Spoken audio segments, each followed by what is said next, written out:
आसाम विधानसभा निवडणुकीची आचारसंहिता नुकतीच लागू झालेली आहे आणि 9 एप्रिल रोजी संपूर्ण आसाममध्ये मतदानाची प्रक्रिया पार पडणार आहे। या पार्श्वभूमीवर आसाममध्ये एक महत्त्वाची योजना चर्चेत आहे, अरुणोदय योजना।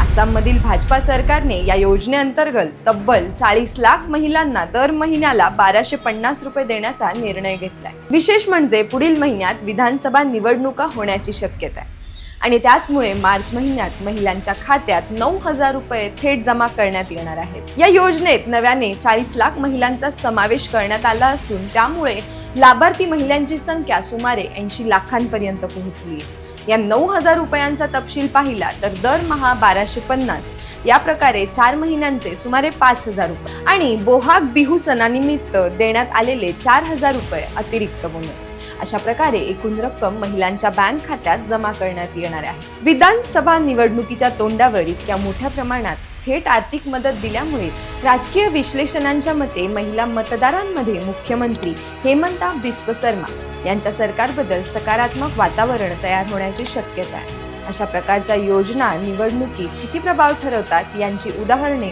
पूर्वीही आपल्याला पाहायला मिळाली आहेत। नुकत्याच झालेल्या बिहार विधानसभा निवडणुकीत नितीश कुमार सरकारने निवडणुकीच्या काही दिवस आधी महिलांना एकेवेळी 10,000 रुपये दिले होते। त्याचा परिणाम असा झाला की महिला मतदारांनी मोठ्या प्रमाणात जनता दल युनायटेड आणि भाजपा आघाडीला पाठिंबा दिला आणि त्या आघाडीला मोठ्या फरकाने विजय मिळाला। महाराष्ट्रातही असे अनुभव आपल्याला पाहायला मिळतात। विधानसभा निवडणुकीच्या आधी 2,47,00,000 महिलांना लाडकी बहीण योजनेमार्फत 5 हप्त्यांमध्ये सुमारे 7,500 रुपये देण्यात आले। याचा परिणाम असा झाला की काही महिन्यांपूर्वी लोकसभा निवडणुकीत पराभव झालेल्या महायुतीने विधानसभा निवडणुकीत मोठा विजय मिळवला। मध्य प्रदेशमध्येही अशीच परिस्थिती दिसली।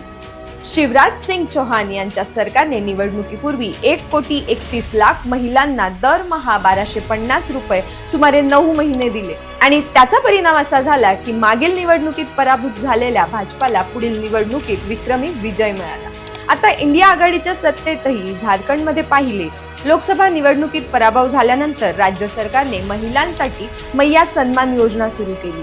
या योजनेमुळे राज्यातील राजकीय समीकरण बदलले आणि विधानसभा निवडणुकीत इंडिया आघाडीला मोठा विजय मिळाला। म्हणजे एक गोष्ट स्पष्ट आहे, निवडणुकांच्या आधी दिली जाणारी थेट आर्थिक मदत अत्यंत प्रभावी ठरते।